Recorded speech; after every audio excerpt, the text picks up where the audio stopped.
Hey there, it's Clay. I'm here to talk about Project 2 and the research questions that you're developing. We're going to look at the assignment description. I'm going to talk about Miriam's the research problem a little bit, and we'll look at a couple draft posts that people have put up in the working groups. So first of all, Miriam talks about writing a research proposal. She talks about the research problem. This is important because it's sort of the moment where you tie together what you know with what you don't know. Any research that you do lives on that gap between what you already know and what you don't know. And the research is the process by which you find out what you need to know that you don't already know. So here on 61, this paragraph, this section here, Miriam talks about how first you have to give context to the study. So that's your literature review, the context, what we already know about a topic. In this case, our topic is writing. It's writing through terms like discourse community, genre, and writing expertise and literacy. So we know we've learned some things about these concepts so far in the last month and a half in this course. That's our context. The next part is the gap. And the gap is, what we don't know is the space between what we don't know and what we want to know. And the research question points at the gap. It identifies the gap. It draws a circle around it. And basically what you're doing for this stage of the writing process, or for this project in this course, is to write about that gap, to define a question, and to talk a little bit about what that community is, and without actually going in and investigating that community.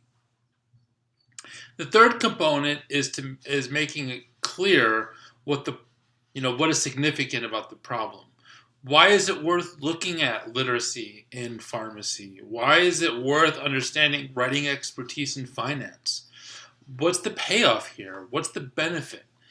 Think about this from your position as a college student right now. Why would I be asking you to think about these questions of how does writing work? What is literacy in your professional field? I mean, who cares? What's the benefit for you? What's the benefit for other people like you?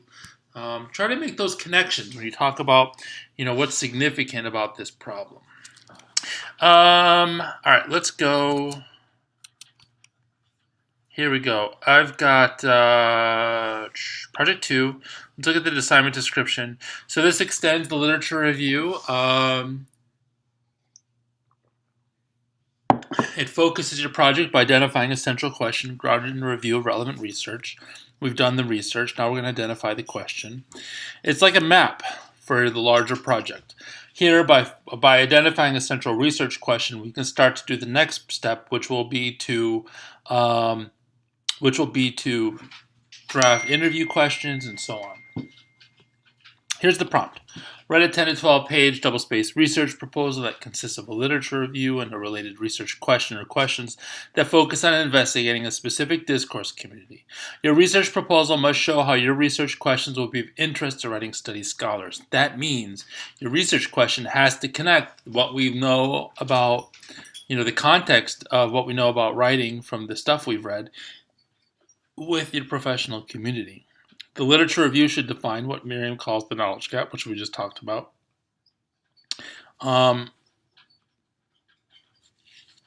a brief memo to the front of your research. I'm looking at this sentence here. Add a brief memo to the front of your proposal pointing out and explaining the major changes you made between Project 1 and Project 2. Now listen, you're going to come up with research questions. We're doing that in the early part of this week for the discussion assignment, and then you're gonna have to revise. You can't just copy and paste the literature review from Project 1 to Project 2. You're gonna have to revise it and to make it fit what you are doing, what you plan to do with this project. So minimum requirements: 10 to 12 pages, literature review including 7 academic texts, formatting appropriate to your discipline, correct in-text citation, section headings that organize and signpost content for the readers. So this is important. Sections need to be more than one. Like I talked about this many times in the literature review. Your section can't just be one text. It has to be multiple texts. Look at this last bullet. You should have these major sections. 1, introduction. In that introduction, I want you to talk about what the problem is, what's your rationale, identify your research questions, and give us some key definitions, and give us the literature review. Proposal and methodology. Connect key concept definitions and research question. Identify and discuss plan for field-based research. We sort of started to prepare for that last week in the discussion. So tell me, where do you plan to go? And this might change. Where do you plan to go? Who do you plan to talk to? You're probably, going to be you're going to have to collect sample texts.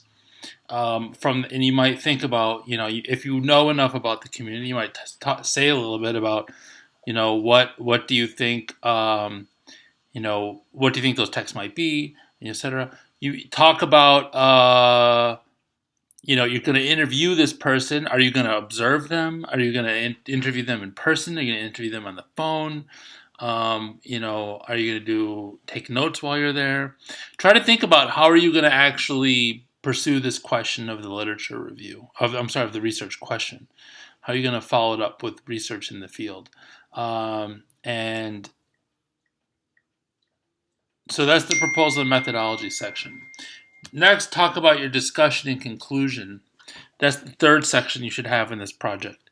Talk about what are the limitations, what are the assumptions, validation and significance of the research. Validation means why. It basically means why.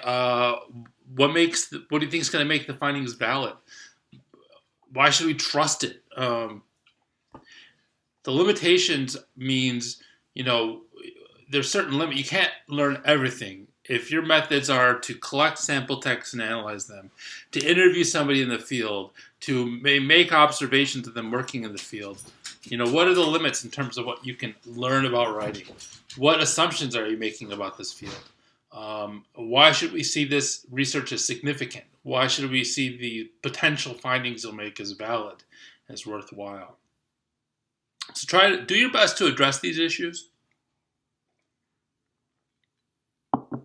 Make sure you have those three sections: introduction, proposal and methodology, discussion and conclusion.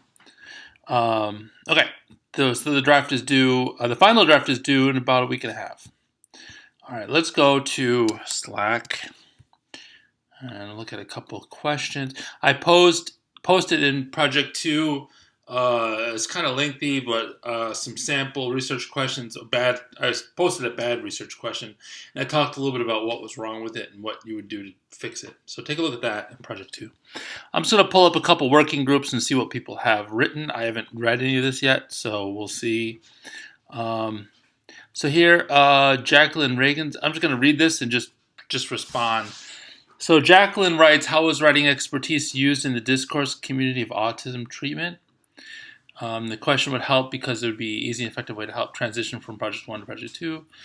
Think more broadly. Maybe think about how this might help you in your professional goals, bigger picture in your life. Another possible question, what types of lexis, words specific to the community, are used in the discourse? How are genres used? What types of genres are used in the discourse? I think you mean discourse community, Jacqueline. But this last one I like. How are genres used in the community of autism treatment? And I feel like, from me, my perspective, I don't know a whole lot about the community of autism treatment. I need a little bit more explanation to understand what you're even talking about. I know what autism is, but is this like a psychologist? Is it a psychologist? Psychiatrist, psychologist? Is it is it an in-school treatment center? Is it a medical-based treatment center? What? I just need a little bit more to understand what this community is. That would help me better understand these questions. Let's go to this group. Let's see what 2 has posted. Let's look at Kylie's. I think I read this, but I'm going to talk about it. So here, this one is good.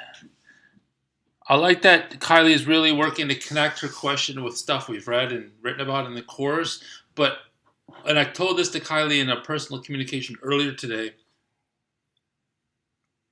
don't get all caught up in one text. Think about these concepts more broadly. So I would revise this question maybe to say, like, what kinds of literacies or what kinds of discourses are used in nursing? Um, Look at number 3, I think. No. Sure. 4's, I think, reasonable, but turn it a little bit to focus on writing. Don't just say, how do nurses differentiate their nursing discourse community from that of a doctor discourse community? I think that's a good question to ask, but ask it by thinking about written text. So, how do the genres used by nurses differentiate between doctors and nurses? Or how do nurses use medical genres differently than doctors? That would be a really great question. How do nurses use medical genres differently? So what's important is, so like you're taking a term like genres here in this last example, and you're connecting it in some way to this professional community, nursing, doctors, medical discourse communities. All right, one more example. Look at Zainab's. All right, so Zainab doesn't have a question yet. So I think, oh wait, no. What kind of writing expert? Here it is. How would a So I wouldn't ask, how would a pharmacist explain the discourse community they are in? What kind of writing expertise do you need to have? What are the genres of pharmacy discourse? All right, the first one, I wouldn't ask that one because we want to hear your analysis of a discourse community, not a pharmacist analysis. So I want you to ask a pharmacist and then take that information and think about it in the context of what you've read for the literature review, and then make sense out of what the pharmacist is saying in terms of writing. So the second question, what kind of writing expertise do you need to have? That's a good one. It's always good to sort of ask, like, what counts as writing expertise in this discourse community? Sure. What are the genres of pharmacy discourse communities? What genres are used by pharmacists? That's a good one. How do pharmacists use genres? Yep. So hopefully you get a sense here of what you've got to think about and work on for this project. We've got drafts due at the end of the week, and tomorrow I'll post up some questions for the groups to use to talk about the drafts. If you have any questions about this project, post them in the Project 2 channel, please, here on the sidebar. Get that conversation going. Look forward to seeing your work. Until then, thanks so much.